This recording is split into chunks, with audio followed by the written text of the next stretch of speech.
گهدارین هیجا و دلال دماغ خوش به از بوسینا قاسم دخلک کنو جگوشه توری دا پیره و دوی خلکی دا از در دورا 22 کیلومترج باجار دیرکی بچم دا خواب گهنم گنده چم شرف یکو دو سال 1945 دا هاتیا آوا کرن.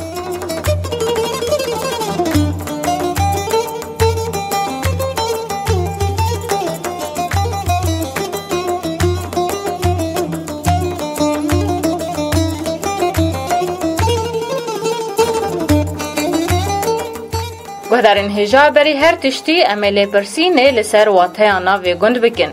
دلی پرسینا مده و لگور رسپین گندش مردا خویا کرن و گوتن که واتیا ناوی وی گندی ندیاره. جمارا آواهین گند چم شرف 15 آواینه و جمارا نشتجین گند 5 کسن و جوان عشیران پیکتین غرزه و باتوا.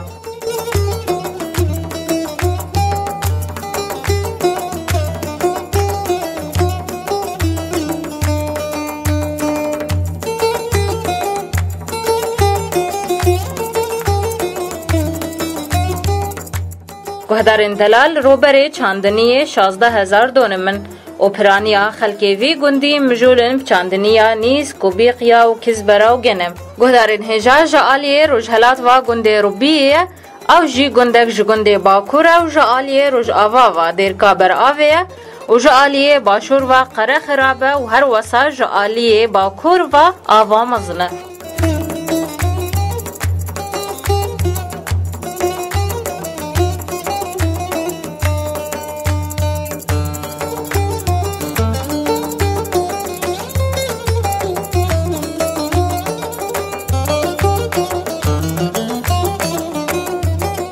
گهدارین هیجا و دبستانک لگنده چم شرف هیا و در دورا 20 خوندکاران تیدا فیری خوندنه دبن و لسر آسته خوندنا بلن 4 خوندکارین زانکوی بجدایا بشی خواه پیدا دبن و در دورا 20 خوندکارین زانینگه لگنده چم شرف هنه.